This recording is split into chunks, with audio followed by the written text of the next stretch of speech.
Él liberó mi alma, Él sanó mis heridas, perdonó mis pecados, me llenó de su paz.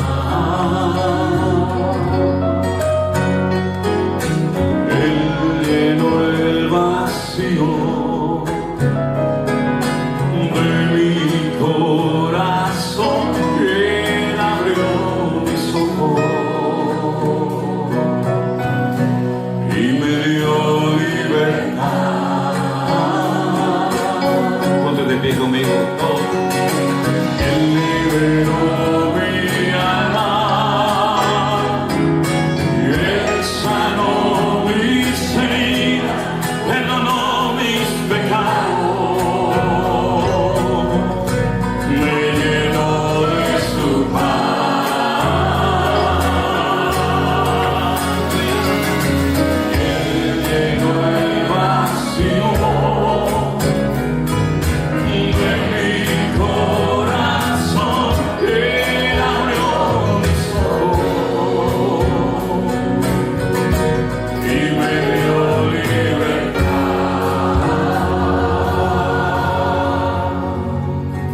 Si quieres saber lo que hizo Dios en mí,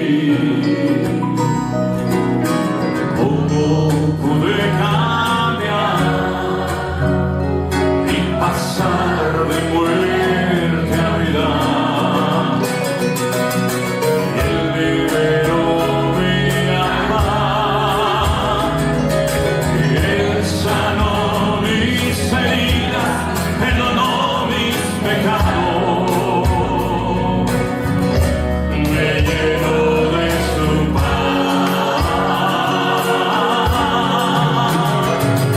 Y Él llenó el vacío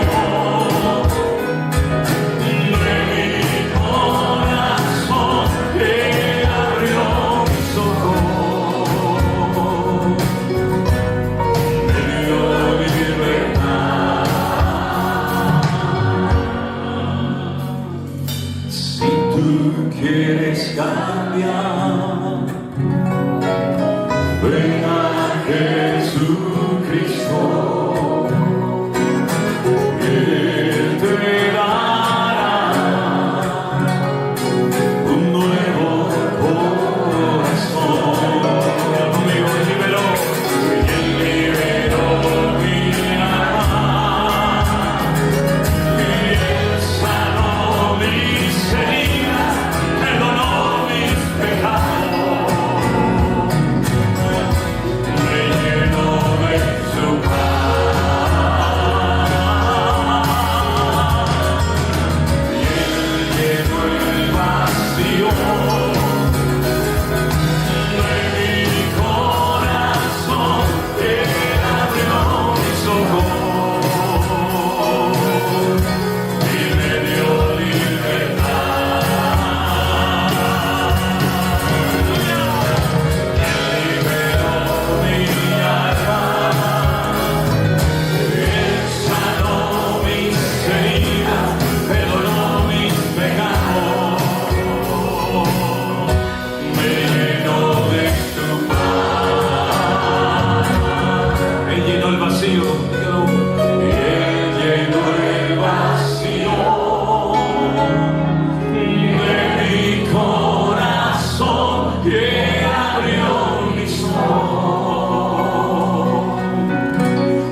testimonio, Esta canción es parte de mi testimonio.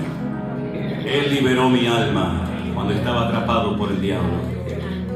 Él sanó mis heridas, que eran muchísimas. Él perdonó mis pecados y me llenó de su paz hasta este momento. Aleluya. Él llenó el vacío de mi corazón. Él abrió mis ojos y me dio libertad. ¿Te animas a cantarlo conmigo? Y Él liberó mi alma, y Él sanó mis heridas, perdonó mis pecados, me llenó de su paz, y Él llenó el vacío de mi corazón.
Aleluya.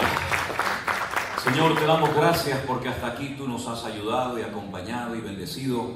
Y queremos en esta mañana abrir nuestros corazones de par en par para que tu palabra penetre y nos enseñes. Y todo lo que oigamos en esta mañana sea de bendición para la fortaleza de nuestra fe, para nuestro crecimiento y nuestro desarrollo espiritual, Señor.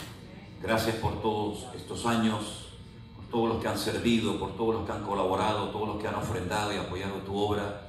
Señor, pedimos que sustentes tu iglesia, que la cuides, Señor, que la protejas, que la defiendas de peligro, Señor, y que siempre podamos estar unidos, siendo una luz y marcando una diferencia en este mundo, Señor, que no te quiere, que no te ama, que te desprecia, pero que nosotros, Señor, de par en par abrimos la puerta de nuestros corazones para que tú entres, Señor, y mores en ellos, Señor. Gracias, Padre Santo, por tu palabra. Bendícela en esta mañana en el nombre de Jesús. Amén. Y amén, mis queridos hermanos.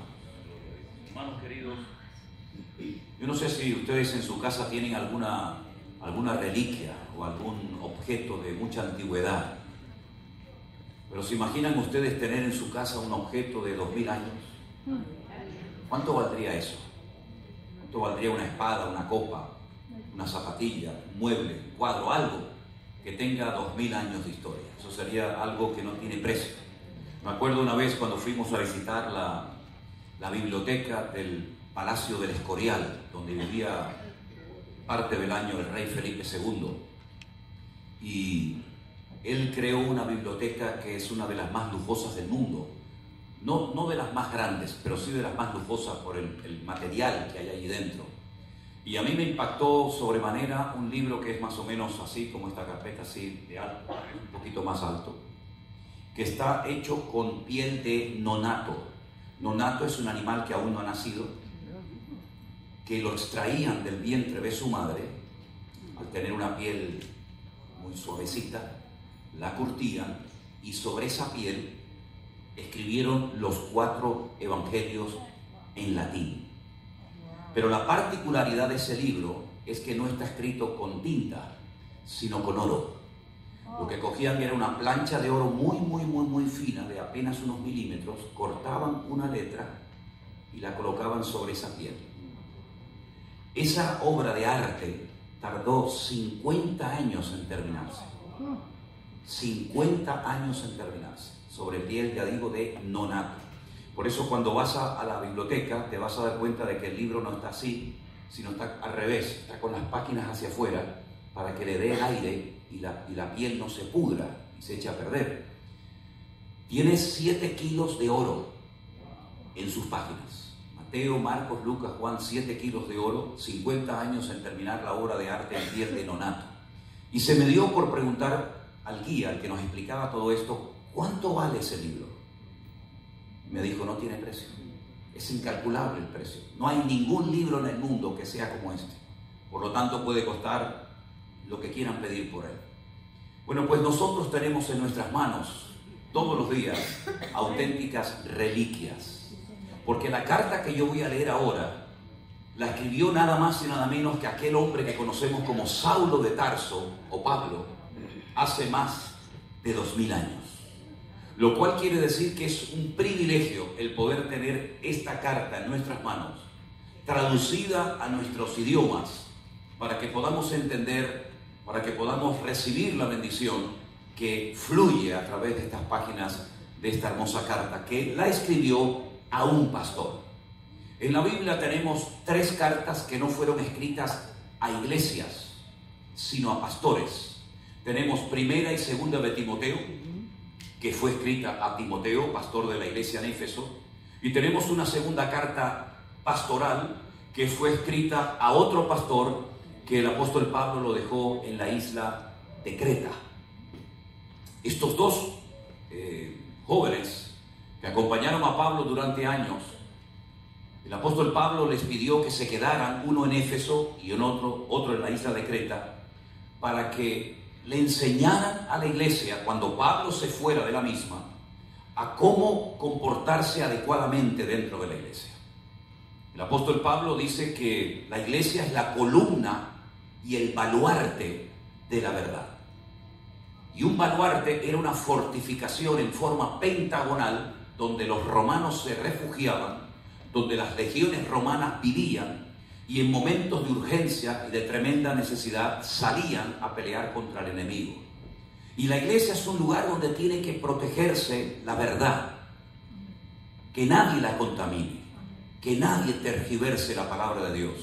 Porque el mismo apóstol Pablo ya dijo en su época, fíjense ustedes, imagínense hoy en día, que ya había en aquella época personas que predicaban el evangelio, pero no el evangelio verdadero, sino un evangelio diferente, un evangelio aguado, un evangelio sacado del contexto para formar pretextos.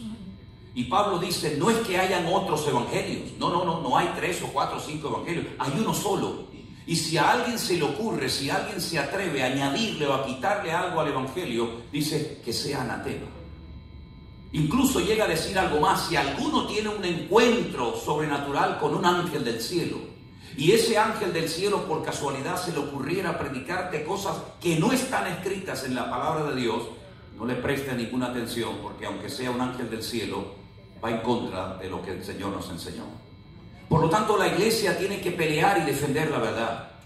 Es más, es un deber de todo creyente. No solamente el texto que ha mencionado Elena, de estar firmes y constantes, creciendo en la obra del Señor siempre, sino siempre preparados para presentar defensa con mansedumbre y reverencia ante todo aquel que demande razón de la esperanza que hay en vosotros. Es decir, la iglesia no puede moverse en el ambiente de la ignorancia, de la incredulidad, del emocionalismo, de los sentimientos, sino que la iglesia tiene que tener su base en la verdad, y la verdad es Cristo, y la palabra del Señor es la verdad, es el fundamento de la obra. Por eso nosotros en nuestro ministerio, como bien saben ustedes, enfatizamos muchísimo la lectura, el estudio, el análisis, la profundidad de las Sagradas Escrituras, porque eso es lo que te va a dar firmeza.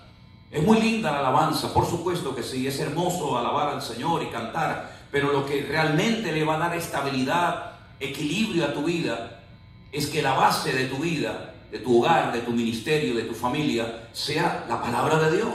Es como la roca sobre la cual se puede edificar, y cuando vienen las tormentas, cuando vienen las pruebas y las luchas de la vida, representados en vientos, huracanes, etcétera, etcétera, vas a poder permanecer, y no será grande tu ruina como la del otro que construyó rápidamente pero no tenía ningún fundamento sólido. Entonces es tiempo de que el fundamento, hermanos, quede bien estable, bien establecido. Y eso es lo que Pablo le pide tanto a Tito en Creta como a Timoteo en Éfeso. te dejo para que corrijas lo deficiente, te establezco como pastor en esa congregación para que prepares diáconos, es decir, servidores, pero no cualquier tipo de servidores, sino servidores que cumplan con muchos requisitos. Ya sabemos que los primeros diáconos o servidores que se nombraron fueron en la iglesia primitiva, concretamente fueron 7. Uno de ellos, por ejemplo, Esteban, el cual murió apedreado, otro Felipe, así, ¿verdad? Y solamente en aquel tiempo se pedían 3 requisitos, pero 3 requisitos que hablan mucho acerca de las exigencias de los creyentes en aquella época. Y uno de ellos era con buen testimonio, llenos de sabiduría y de fe. Y si no cumplían con estos 3 requisitos, no podían servir en la iglesia primitiva. Imagínense, si estos eran los requisitos que se le pedían a los diáconos, ¿cuáles serían entonces los requisitos para ser predicadores? Si un diácono tenía que tener mucha sabiduría y fe y un buen testimonio, imagínate una persona que se subiera a una plataforma, a un púlpito para dar un testimonio y una enseñanza a la iglesia. Imagínate tú. Bueno, pues esta carta se escribió aproximadamente entre el año 62 y el año 64 después de Cristo. Por lo tanto, tenemos en esta mañana en nuestras manos una auténtica joya de la literatura. Esta carta no solamente se escribió en esa época, sino que Pablo lo que quiere es que el gobierno interno de la iglesia funcione correctamente. Hay diáconos, hay ancianos, hay distintas funciones, pero todos tienen que saber lo que tienen que hacer y lo que no tienen que hacer. Para qué han sido capacitados y para qué no han sido ni capacitados ni llamados. No hay nada peor que un cristiano desubicado. Créanme. No hay nada peor que un cristiano que no sabe lo que tiene que hacer o que lo que hace nadie le ha dicho que lo haga, pero él igualmente lo hace. Como una especie de caballo desbocado, ¿no? Con muchas ganas, pero con muy poca cabeza. Y la Biblia nos enseña que nuestros cultos tienen que ser cultos racionales. No quiero que os conforméis a este siglo, dice la Biblia, sino transformaos por medio de la renovación de vuestro entendimiento para que podáis comprobar cuál es la buena, santa y agradable voluntad de Dios, porque Él es nuestro culto racional. No es un circo, no es un teatro, no es una pasarela de moda, no es un lugar para lucirme, para que me vean y para que me exalten, sino es algo racional, donde no se pierde el control, donde el Espíritu Santo se mueve, pero dentro de los parámetros que el Señor ha establecido en su palabra, donde hay lugar para todos, donde hay cabida para todos, pero dentro del orden que Dios ha establecido para la iglesia. Porque no hay nada peor que una iglesia desordenada, una iglesia donde pueden entrar inconversos y salir y decir, pero están locos. Y ya el apóstol Pablo decía en el siglo I, cuando le escribía a los hermanos de Corinto, ¿qué pensarán los indoctos, los incrédulos, los inconversos, cuando entran a vuestros cultos y ven el desorden que acampa e impera en aquel lugar? ¿No dirán que estáis locos? Y efectivamente hay momentos en los que uno observa ciertas y determinadas congregaciones o moveres, donde menos se mueve el Espíritu de Dios, o donde nunca se mueve el Espíritu Santo del Señor, es en el caos, en el desorden, donde la hermanita que canta, o el otro que toca, o el otro que predica, o el otro que no sé qué, son los que atraen la atención de la gente, pero el Señor hace mucho tiempo que probablemente se marchó de ese lugar y ni siquiera se dieron cuenta de ello. Porque no es nada nuevo, ni en el Antiguo ni en el Nuevo Testamento, que hay personas, incluso en congregaciones enteras, que por falta de orden perdían la gloria, la presencia, la bendición del Señor y ni se habían dado cuenta. Y no solamente le pasó a Saúl, y no solamente le pasó a Sansón, sino que a toda la iglesia de la Odisea. La última que se menciona en el libro del Apocalipsis dice, he aquí yo estoy a la puerta y llamo. Hombre, pues si está a la puerta es porque lo han dejado fuera. Porque si yo estoy dentro no tengo que tocar a ninguna puerta para poder entrar. Pero he aquí estoy a la puerta y llamo. Si alguno oye mi voz, si todavía hay alguien allá adentro con un mínimo de sensibilidad, pues que abra la puerta y entraré a él, no a la iglesia, a él, cenaré con él y él conmigo. Sin embargo, la iglesia decía, nos hemos enriquecido, de ninguna cosa tenemos necesidad. Y el Señor, cuando la confronta, le dice, pobres, ciegos, desventurados, unjan vuestros ojos con colirio para que puedan ver y entender y discernir el mundo espiritual. Entonces, hermano, nosotros no estamos vacunados, somos igual de vulnerables que cualquier congregación de antaño. Si bajamos la guardia, si no mantenemos el orden, si no dejamos que el Señor sea el protagonista de la iglesia, lo que empezó muy bonito puede terminar en un auténtico caos, en un auténtico desastre. Y si no, miren, por ejemplo, la iglesia donde Timoteo era pastor. La iglesia de Timoteo, o la iglesia que él pastoreó, fue fundada nada más y nada menos que por el apóstol Pablo. ¡Qué privilegio, ¡Qué honor! La Biblia dice que donde más tiempo Pablo estuvo viviendo y ministrando fue en Éfeso, 2 años, en Corinto 1 año, en Tesalónica 3 semanas. Es decir, que haber tenido a este varón de Dios, a este hombre con tanto conocimiento, con tanta sabiduría, fue un privilegio durante 2 años, pero al final de los 2 años, él deja a Timoteo, el cual había sido fiel, el cual estaba perfectamente entrenado y capacitado para la tremenda labor que tenía por delante. Fue en esa ciudad donde dice Pablo que peleó contra fieras. Bueno, tal vez se puede referir a lo espiritual, pero también a lo mejor, quién sabe si tuvo que pelear contra fieras en alguna arena de algún circo romano de la época. Fue en ese lugar donde fue apedreado y donde dice que lo sacaron fuera de la ciudad y lo dieron por muerto. Ya hemos acabado con este hombre. Ya le hemos tapado la boca y a que nos deje hartos. Estamos cansados de sus mensajes, de sus estudios y de su presión, ¿verdad? Sin embargo, dice que los hermanos lo rodearon y de repente se levanta y vuelve a entrar a la ciudad a seguir predicando. Una ciudad donde había un templo gigantesco a la diosa Diana o Artemisa o Afrodita, según la cultura, era la misma. Y dice que por poco tienen que cerrar el templo donde iban miles de personas que eran adoradores de esa divinidad, de esa diosa pagana, debido a la cantidad de gente que se convertía. Fue en ese lugar donde el apóstol Pablo, el día de su despedida, dijo: yo sé lo que va a pasar cuando yo me vaya de aquí.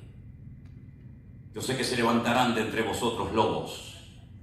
Están esperando su momento. Están ahí calladitos como mosquitas muertas. Pero yo sé que en cuanto yo me vaya de aquí, van a aprovechar su momento. Y como lobos rapaces no van a perdonar el rebaño. Lo sé perfectamente. Así que Timoteo, pelea la buena batalla, echa mano de la vida eterna y cumple con tu ministerio. Porque Dios no te ha dado ni a ti ni a ningún creyente espíritu de cobardía, sino de amor, de poder y de dominio propio. Y predica la palabra a tiempo y fuera de tiempo.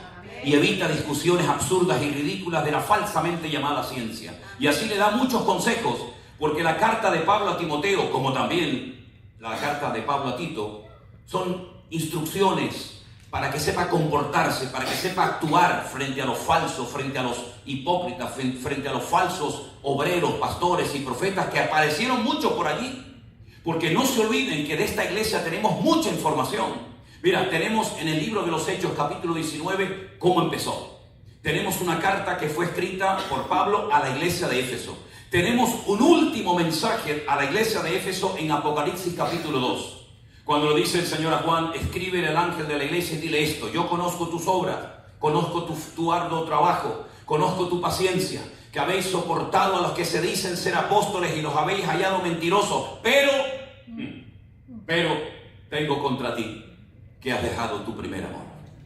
En esa iglesia donde incluso llegó a enfermarse el joven pastor Timoteo debido a la presión que recibía, que si era muy joven, que si no estaba preparado, que si este no era el que queríamos poner como pastor, que si estábamos buscando otra persona, que yo valgo más que él, que yo estoy más capacitado. En ese lugar fue donde Pablo le dice a Timoteo: mira, debido a tus problemas con el estómago, y ese fue el primer problema que yo tuve cuando empecé en el ministerio, se me inflaba el estómago y con unos nervios no dormía y estaba con una presión terrible, porque me tocó una iglesia que aquello era más que una iglesia, un circo. La primera iglesia que pastoreé en mi vida, que me la dejaron para que la pastoreara porque nadie se atrevía a ir allí. Pues me tuvieron que llevar una noche de urgencia porque tenía el estómago como si fuera un tambor. De los nervios que tenía, con 19, 20 años. Y el doctor me preguntó: ¿cuántos años tienes? Y le dije, en aquel momento tendría, no sé, 19, 20 años eso. Y me dice: pues a los 30 tú no llegas, ¿eh? Yo, ¿por qué? Dice: porque tienes ahí un montón de nervios. Y para mí fue una vergüenza que yo como pastor me tuviera que reconocer que la hora me estaba matando. Cuando el ministerio no es para sufrir, aunque a veces se sufre y se llora, evidentemente, ¿no? pero me di cuenta de que me llevaba las cargas a la casa y terminaba la iglesia, la gente se iba y yo me llevaba la carga de la hermanita, el problema del otro, el del matrimonio, el de aquel que le pega, el otro que se emborracha, el otro que me critica, el otro que no sé qué, y yo dije, basta, nunca más voy a cometer ese error. Y Elena se lo puede decir, yo jamás en mi vida me llevo los problemas de nadie a mi casa, nunca. Mi casa es mi refugio, mi casa es el lugar, mi paraíso terrenal. Es el lugar donde más a gusto y más cómodo me siento. Y si por mí fuera, yo no saldría nunca de allí. Pero el Señor no me deja estar mucho tiempo allí. Y cuando en la cama estamos, ¿sabes que la hermana? Digo, no, a mí no me cuentes ahora a la hermana, ni me digas tal, ni no, es que tengo que contestarle, tú contéstale, pero a mí déjame tranquilo. Y aprendí a descansar en el Señor. Y menos mal que lo aprendí, porque yo no sabía lo que se me venía encima cuando fuera más mayor, como ahora, ¿no? Si no hubiera aprendido aquella lección, hermanos queridos, hoy en día probablemente estaría muerto, con una úlcera en el estómago. Pero el ministerio es para disfrutar. La vida cristiana es verdad, se llora, se sufre, hay dificultades, pero hermano, el día que yo no disfrute haciendo lo que haga, me voy, busquen a otro. Porque el Señor no quiere que estés todo el día sufriendo y llorando y problemas por aquí y problemas por allá, no, mi hermano. Venid a mí, los trabajados y cargados, dice la Biblia, que yo os haré descansar. Y eso es lo que tenemos que aprender, a echar nuestra ansiedad en el Señor, a estar tranquilos en el Señor, a disfrutar de lo que hace. Y si estás cansado, hijo, si estás cansado, si necesitas unas vacaciones, pues tómalas, pero no nos agobies con tus problemas. Porque cada uno, dice la Biblia, llevará su propia carga. Y yo le he dicho a los obreros y a los pastores que trabajan con nosotros, hermanos, cuando estés cansado y necesites un descanso, vete unos días, vete unas semanas, pero aquí hay que estar fresco y con ganas, y no estar padeciendo y levantando pena y compasión. Ay, pobrecito, mira cómo está. No, yo no tengo que levantar pena para nadie. Bueno, a Timoteo se le dijo algo que a lo mejor para ustedes es un escándalo, pero Pablo le dijo, mira, lo mejor que puedes hacer, te tomas un vasito de vino de vez en cuando, ¿viste?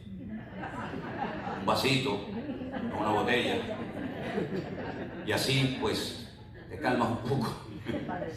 Y para el estómago, Elena dice para el estómago. Algunos tomaron tanto para el estómago que se lo perforaron.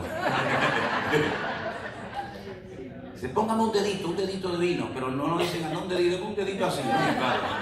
Bueno, venga conmigo al último capítulo de la carta de Pablo a Timoteo, capítulo 6, el versículo 3. Piedad y contentamiento se llama esta porción, qué interesante. Piedad y contentamiento, santidad y agradecimiento. 1 Timoteo capítulo 6, verso 3. Si alguno enseña otra cosa y no se conforma a las sanas palabras de nuestro Señor Jesucristo y a la doctrina que es conforme a la piedad, esta persona está envanecida, no sabe nada, delira acerca de cuestiones y contiendas de palabras, de las cuales nacen envidias, pleitos, blasfemias, malas sospechas, disputas necias de hombres corruptos de entendimiento y privados de la verdad, que toman la piedad como fuente de ganancia. Apártate de los tales. Pero gran ganancia es la piedad o la santidad acompañada de contentamiento. Porque nada hemos traído a este mundo y sin duda nada podremos sacar. Así que teniendo sustento y abrigo, estemos contentos con esto. Porque los que quieren enriquecerse caen en tentación y lazo y muchas codicias necias y dañosas que hunden a los hombres en destrucción y perdición. Porque la raíz de todos los males es el amor al dinero, el cual codiciando algunos se extraviaron de la fe y fueron traspasados de muchos dolores. Hermanos queridos, lo primero que el apóstol Pablo le pide a Timoteo es que la doctrina, que no es negociable ni opinable, se mantenga tal como él la recibió. Nosotros solemos tener en nuestras congregaciones, creo que aquí también ustedes lo tienen, un cuadro o un cartel donde aparecen las doctrinas fundamentales en las cuales nosotros creemos. ¿Lo tienen ustedes también aquí? ¿Lo tienen allá afuera? Ok, vale.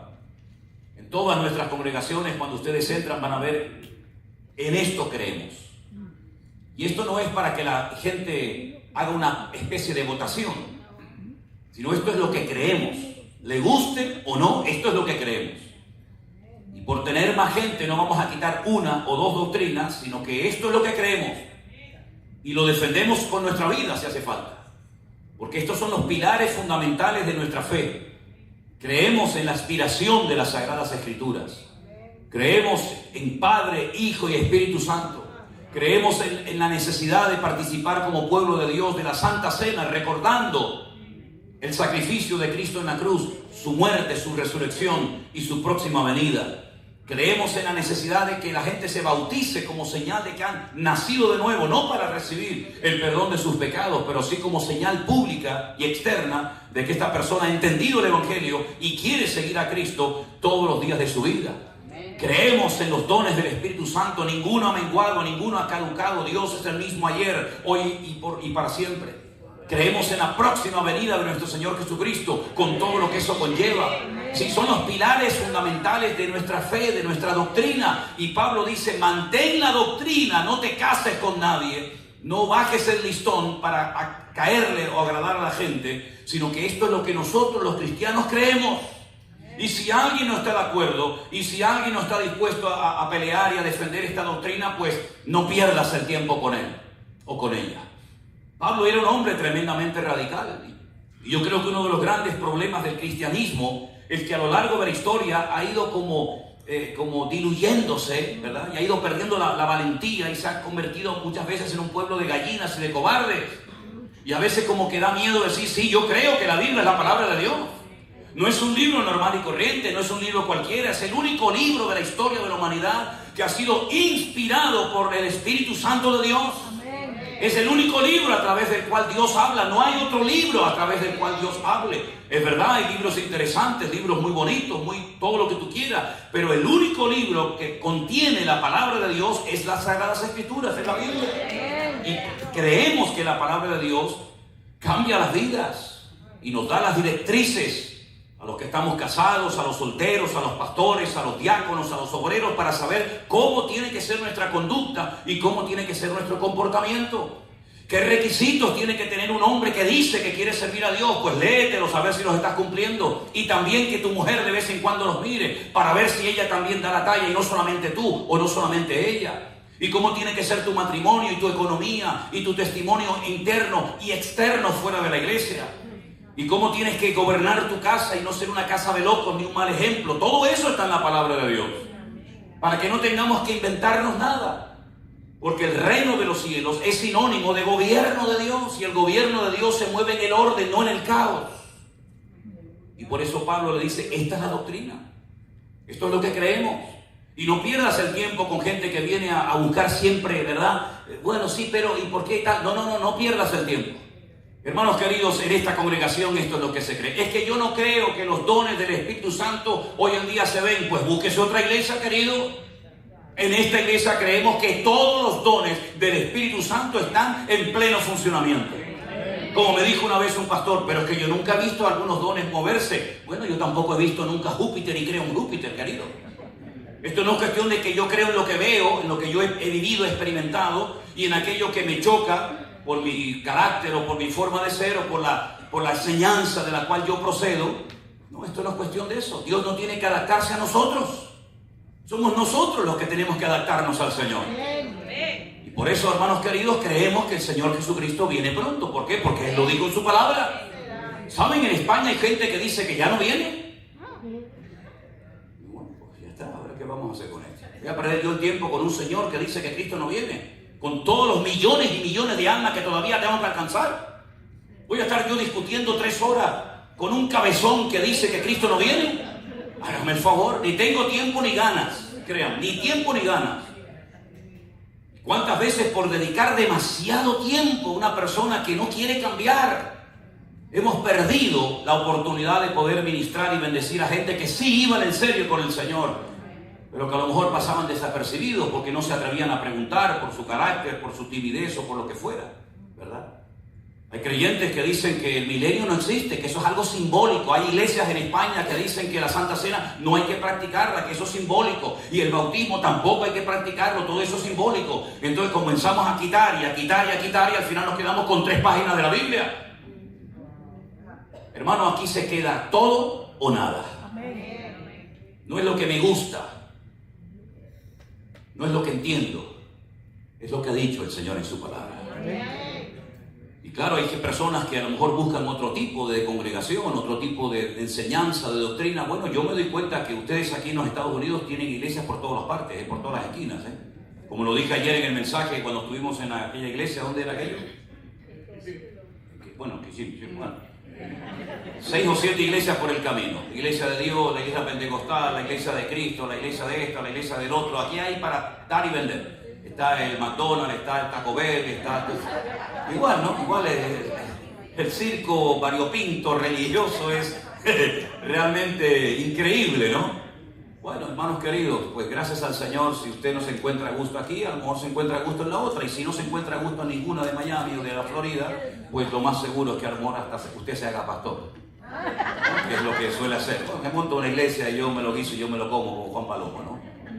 Hermanos queridos, el apóstol Pablo decía a Timoteo, Timoteo, yo te he puesto ahí, pero no para que te coman, yo te he puesto ahí para que seas valiente y cumplas con tu llamado y con tu ministerio. Pelea la buena batalla, porque como dije ayer, hay malas batallas que mejor no te metas.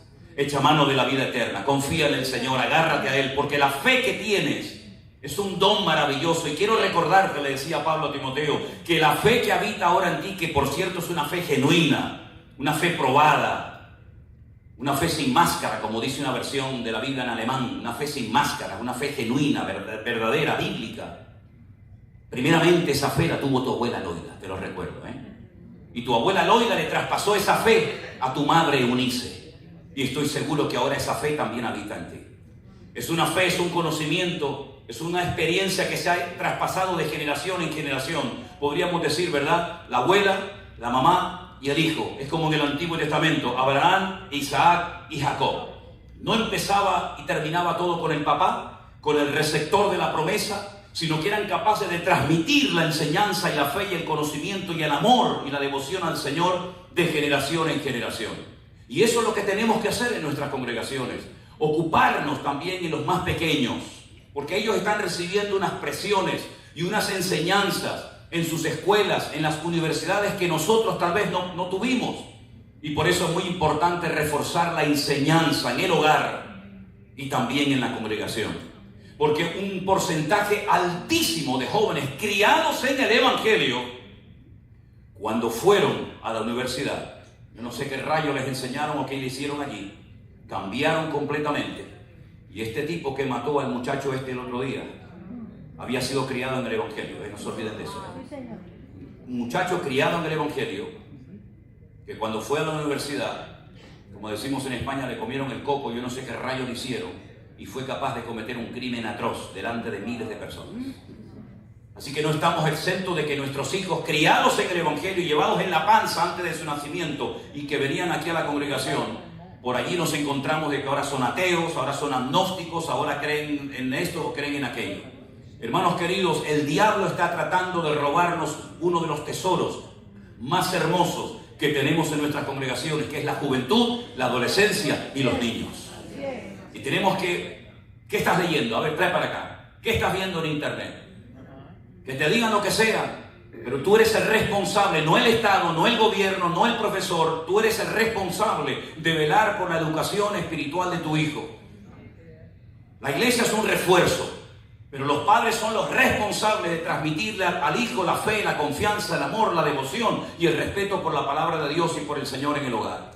Y eso lamentablemente se ha ido diluyendo y se ha ido perdiendo. Y creemos que la iglesia es la que le tiene que enseñar las escrituras al niño. Y creemos que la iglesia es el que tiene que hacer de ese niño un varón de Dios. No, mi hermano. Es usted como padre el que tiene que hacer que su hijo ame al Señor. Y es usted como madre la que tiene que cuidar de sus hijos, para que el día de mañana sean más espirituales y mejores creyentes que lo que nosotros hemos sido en esta generación. Y eso es lo que el apóstol Pablo le está diciendo a Timoteo. Tú eres un eslabón más de la cadena. Esto no empezó contigo. Detrás de ti hay historia, detrás de ti hay vidas, detrás de ti hay mucha oración, esfuerzo, lágrimas y sacrificio para que tú llegaras hoy a ser nada más y nada menos que el pastor de la iglesia más grande que jamás existió en el siglo I, como fue la iglesia de Éfeso. Así que pelea la buena batalla de la fe, como dice aquí, echa mano de la vida eterna, para la cual asimismo fuiste llamado, habiendo hecho la buena profesión delante de muchos testigos. Ahora, el apóstol Pablo no solamente le da a él consejos personales, él está hablando de pastor a pastor, sino que además le dice a Timoteo que tiene que haber una actitud constante y permanente en todo creyente, pero más en uno que sirva al Señor, y la hemos leído en el versículo 8, teniendo sustento y abrigo, estemos contentos con esto. En otras palabras, la actitud es lo que marca la diferencia en la vida de un creyente maduro o inmaduro. Estoy haciendo una lista a título personal, aún no la he terminado. ¿Cuántos tipos de creyentes menciona la Biblia? ¿No? ¿Se han percatado de eso? Cristianos niños, cristianos débiles, cristianos inmaduros, cristianos carnales. Es interesante notar porque la Biblia nos habla de que sí, hay muchos creyentes en las congregaciones, pero no todos están en el mismo nivel de madurez, de crecimiento, ¿verdad? Ya sabemos que el conocimiento tiene sus límites y la fe y todo eso. Pero hermanos queridos, aquí la palabra de Dios nos dice que la actitud de contentamiento, de satisfacción, de gratitud a nuestro Dios, teniendo dos cosas vitales y fundamentales en la vida, como es el sustento y el abrigo, eso tiene que producir en nosotros una tranquilidad de saber que Jehová es mi pastor y nada le faltará. Amén. El gran problema es cuando el hombre ha querido ir más allá de lo que Dios le dio. Cuando personas que ya tenían su territorio, esto es un tema muy interesante, y muchas guerras se podían haber evitado si los pueblos que recibieron su heredad, que recibieron su territorio, se hubieran conformado con lo que Dios les dio. Las 70 naciones que aparecen en el libro del Apocalipsis recibieron en un principio un territorio donde tenían de todo para poder desarrollarse, para poder crecer, para poder hacer sus negocios, agricultura, ganadería, pesca o lo que fuera. Cuando esas naciones, llámese Portugal, Inglaterra, España, Francia, la que sea, querían ir más allá de sus fronteras y querían apropiarse de lo ajeno, ahí vienen los líos y las guerras. ¿De dónde vienen las guerras? Si no es de vuestras pasiones y deseos, ¿verdad? Por eso nosotros tenemos que saber cuál es nuestra frontera espiritual. ¿En qué terreno yo me puedo mover, permítame la expresión, como pez en el agua? ¿Y en qué terreno es mejor que no te metas? Porque Pablo menciona varios aspectos referente a lo que estoy tratando de compartir ahora. Pablo dice, yo fui una persona que como perito arquitecto, él se autodefine de esa manera, yo como perito arquitecto puse el fundamento. Pero tengo que reconocer que después de mí vino alguien que sembró en lo que yo ya había preparado. Y ese fue Apolos. Yo sembré, Apolos regó, pero en definitiva el crecimiento ni él ni yo lo dimos, sino fue el Señor. Por lo tanto, Pablo reconoce cuál fue su papel, cuál fue su función maravillosa, pero también tiene que reconocer, y de hecho lo hace, que después de él vinieron otros ministerios que también ayudaron a la obra a crecer y a desarrollarse. Y vemos, por ejemplo, a Pedro, nada más y nada menos que Pedro, hermanos. Tremendo hombre de Dios. El único hombre en la historia, junto con Jesús, que caminó por encima de las aguas. Que cuando llega a la puerta de la hermosa, y aquel hombre le está pidiendo dinero, él dice, no tengo. No le da vergüenza reconocer que no tiene en ese momento dinero. Mira, yo en este momento no tengo ni plata ni oro. Las monedas en aquel tiempo generalmente, las de valor, ¿no? Eran de plata o de oro. Pero es que no tengo plata ni oro. Y además, aunque tuviera, tu problema no se soluciona ni con plata ni con oro. No es el problema tuyo no es económico. El problema tuyo trasciende la economía. Pero lo que tengo, te lo voy a dar. En otras palabras, qué importante es saber lo que tenemos para poder servir al Señor y al cuerpo de Cristo. Pero para mí aún es más importante saber y reconocer lo que no tengo. Porque no, yo canto, yo toco, yo predico, sí, ya sabemos que tú eres un crack, un fuera de serie. Pero ¿sabes lo que no tienes? Ese es el gran problema de muchos. Que creen que pueden hacer de todo. Y Dios tiene la obligación y el deber de respaldarle en todo lo que hagan. Y Dios le dijo a Josué, desde hasta. Ojo, desde hasta, no te vayas del hasta ni desde el este, porque entonces vas a meter la pata. ¿Por qué devolvió la península del Sinaí Israel en la guerra de los 6 días? ¿Por qué la devolvió si la había conquistado? Porque el Señor no le prometió la península del Sinaí al pueblo de Israel. Le dijo, desde aquí hasta allá. Y este territorio yo no te lo he entregado, por lo tanto devuélveselo a los egipcios. Y lo tuvo que devolver. Y es muy importante que tú, a lo largo de tu vida y esta iglesia, sepa cuál es el límite que el Señor nos ha dado. Y en ese territorio Dios te va a bendecir y Dios te va a respaldar. Pero no te salgas, No te salgas porque vas a perder dinero, vas a perder tiempo, vas a ilusionar a la gente con cosas que no son de Dios. No, pero es que la iglesia de al lado la hizo, sí, ellos sí, pero tú no. Porque tú no tienes que imitar a la iglesia de al lado. Tú no tienes que imitar a los pastores. Tú no tienes que importar un método de Colombia, de Corea, de América o de donde sea y traerlo aquí para que funcione y crezca la iglesia. Es que Dios no es un Dios de métodos. Dios es un Dios de relación personal. Y a uno le dijo, tú vas a morir en la cruz. Y de esa manera me vas a glorificar a mí. Pero tú te vas a quedar hasta que yo venga. Y uno dice, pero si los dos eran discípulos, sí, pero el proyecto de Dios para Pedro era diferente al plan de Dios para la vida de Juan. Y tú no tienes que imitar ni copiar a nadie, tú tienes que decir, Señor, ¿qué es lo que tú me has dado para yo servirte? Un talento, pues con un talento te serviré. Pero si me has dado 5, con 5 tendré que servirte. Y si me has dado 10, con 10 tendré que servirte. Por lo tanto, ni se tiene que sentir inferior el que recibió 1, ni superior a nadie el que recibió 10, sino que cada uno conforme a su capacidad ministra en el cuerpo de Cristo, pero al fin y al cabo el crecimiento y la honra se la lleva siempre el Señor. Y el Señor le dice a Timoteo, cumple con tu llamado, no con el llamado de Tito, no con el llamado de Priscila y Aquila, no con el llamado de Silas o de Bernabé, sino cumple con tu llamado y cumple con tu ministerio. No vivas 2 vidas al mismo tiempo, porque no se puede vivir 2 vidas al mismo tiempo.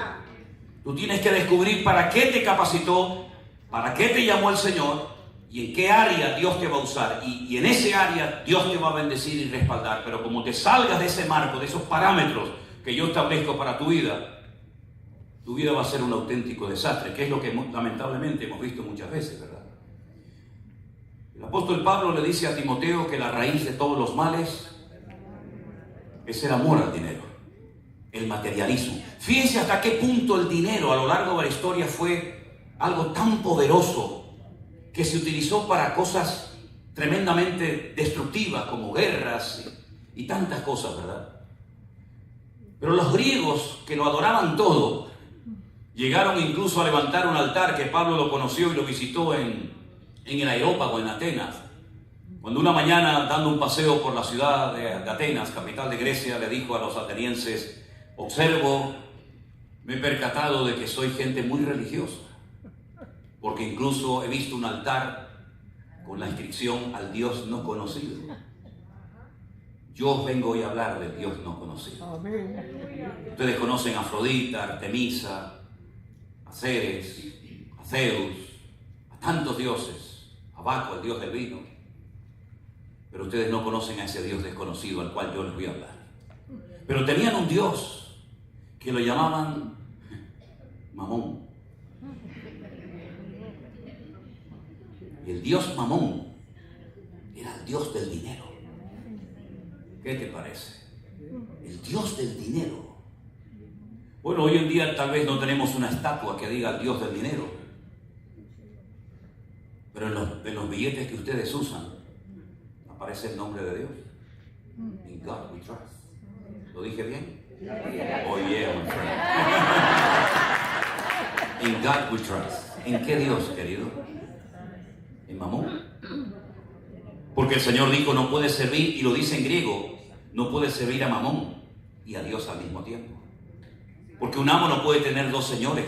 O sirves a uno o sirves al otro.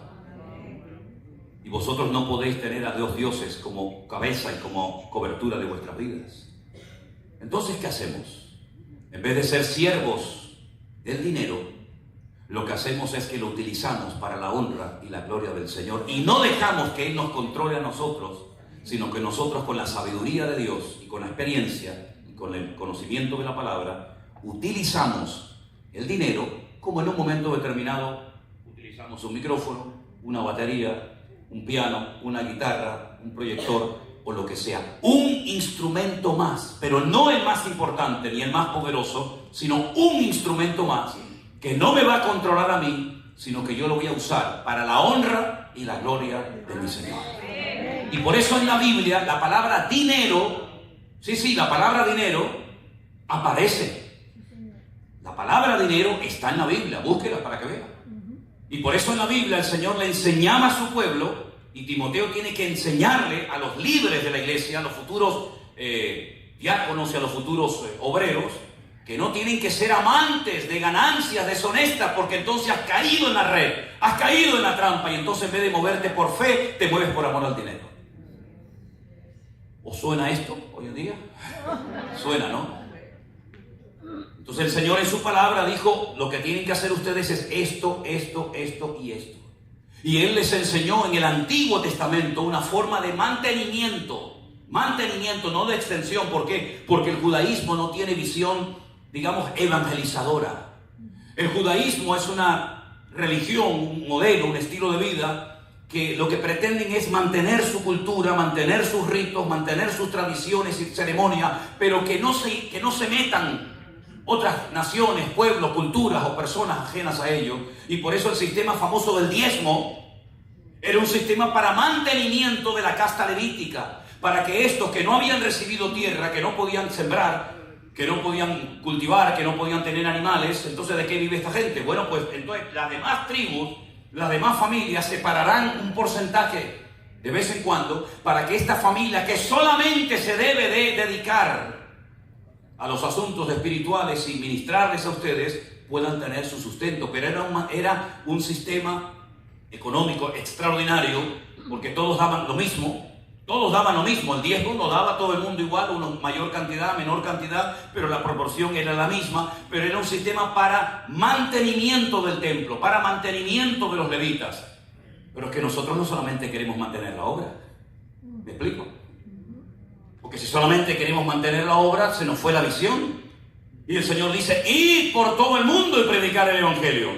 Ya no solamente mi iglesia, mi luz, mi agua, mi teléfono, mi batería, mi micrófono, mi piano. Bueno, pero esa es la vida cristiana. Todo mi. No, la vida cristiana tiene una proyección fuera de las paredes de la iglesia. Y si nos movemos con el sistema única y exclusivamente del Antiguo Testamento, que era una maravilla, pero que solamente era para el mantenimiento de la obra no va a extender, sino va a crecer, porque tendrá sus límites. Entonces el Señor en el Nuevo Testamento dice, ahora todo es del Señor. De tal manera que ahora no soy yo el que administro, digo, bueno, ya cumplí, ya está, ya me quedo tranquilo. Ahora el Señor dice, no, ahora todo lo que pongo en tus manos, todo es mío. Y ahora entra otro principio, que es el de la generosidad, donde todo es del Señor, y donde teniendo ropita y la arepita, estamos contentos con esto. Ay, no, pero yo no puedo vivir así, hermano, que yo vivo en América. Pero es que el Dios de América es el Dios de Europa también, ¿eh? Y es que yo quiero todos los años cambiarme de coche, yo quiero tener 500 pares de zapatos, y quiero... Claro, usted quiere, pero la Biblia dice, teniendo sustento y abrigo, estemos contentos con esto. Y todo lo demás vendrá por añadidura, y a veces el Señor nos da más por amor y por misericordia, no por nuestros méritos. Pero la cruda realidad es que nosotros, si tuviéramos simplemente un plato de comida al día para comer y un techo para cobijarnos, tendríamos que ser la gente más agradecida y feliz del mundo. Pero la avaricia, la codicia de tener, hace que muchos cristianos estén de deudas hasta el cuello. Y por eso algunos, cuando me dicen, yo quiero servir al Señor, lo primero que le pregunto es, ¿cuánto debes? Ah, pues debo esto, la tarjeta. Digo, no sirve para servir a Dios, porque eres un esclavo del sistema. El sistema te ha atrapado, y tú, ¿en qué estás pensando cuando te vas a la cama? ¿Y cómo pago esto? ¿Y cómo pago aquel? Y ahora un trabajo aquí, y ahora un trabajo allá. No eres libre, eres un esclavo del sistema faraónico del mundo. Y hasta que no seas liberado, no puedes ser usado. Y no hablo de demonios, ni mucho menos. Hablo de tener libertad, de poder servir al Señor y dormir tranquilo y no deberle nada a nadie. ¿No dice la Biblia? No debáis a nadie nada. Pues el primer consejo que le doy a todos los que quieren servir al Señor es: paga todas tus deudas. Y después hablamos. No le debas a nadie nada. Para que mañana desde el púlpito alguien no te diga, sí, pero es que este me pidió la semana pasada $1,500 y aún no me lo ha devuelto. Y el mes pasado me dijo que me iba a pagar la renta y lleva 3 meses sin pagármela. Y a veces Dios hace milagros. ¿Cuántos lo creen? Claro, a veces Dios hace milagros, pero lo normal es que los principios bíblicos, al aplicarlos en nuestra vida, el Señor nos va a guardar de deudas, de malas decisiones y de una mala utilización de nuestros recursos. Así que, mis queridos hermanos, yo en esta mañana, como palabra final para todos ustedes, es el último versículo de esta carta que dice: la cual, profesando alguno, leo el anterior, Timoteo, guarda lo que se te ha encomendado, guárdalo. Evita las profanas pláticas sobre las cosas vanas y los argumentos de la falsamente llamada ciencia, la cual, profesando algunos, se desviaron de la fe. Que la gracia del Señor sea contigo. Algunos se desviaron de la fe porque no pusieron en práctica ni la doctrina, ni el contentamiento, ni la santidad, ni el orden, ni la obediencia. Y entonces puedes leer en la segunda carta de Pablo, segunda de Timoteo, que es la última que él escribe, y dice, escucha bien esto: Timoteo, quiero que sepas que cuando me sacaron de la mazmorra y me llevaron a hacer el primer careo, el primer juicio, ninguno estuvo a mi lado. Pero Pablo, con lo famoso que tú eres, y no estaba allí Adán, y no estaba Fabio, y no estaba Joel, y no estaba Gregorio, y no estaba Daniel, nadie, ni el Tato estaba allí. Nadie. ¿Y Demas? Demas, que siempre estaba pegado a ti, que era el que te llevaba la mochila, que te cogía las gafas. No se preocupe, pastor, yo tengo las gafas, ya tengo... Y no estaba Demas allí, dice, no, se fue. ¿Y a dónde? Dice, al mundo. Al mundo. Hombre, claro, es que cuando eres famoso todo el mundo se te pega como las garrapatas. Pero ahora, Demas dice, estar con este. ¿Y qué me va a dar a mí este? Dices, Demas se fue al mundo. ¡Qué desastre, Dios mío! Es que las pruebas cubren o descubren. Y en este caso las pruebas, la presión, descubrió el corazón de Demas.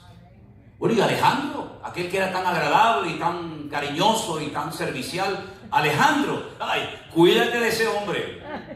Me causó muchos males. Guárdate de ese, es un peligro. Ninguno estuvo a mi lado. Pero tengo una buena noticia, Timoteo. El Señor sí estuvo a mi lado. Y me dio fuerzas, y pude predicar la palabra de Dios y me guardó del león, del diablo, de Satanás. Y me libró y me librará. Y terminaré mis días diciendo, he peleado la buena batalla, he acabado la carrera, he guardado la fe. Me han abandonado todos en el momento más duro y difícil de mi vida, pero el Señor, que dijo, estaré contigo todos los días hasta el fin del mundo, no me abandonó. Y esa es la fe y la confianza que tenemos. Que cuando todo en la vida nos falle, incluido hermanos, iglesias, pastores, etc., el Señor siempre estará a tu lado.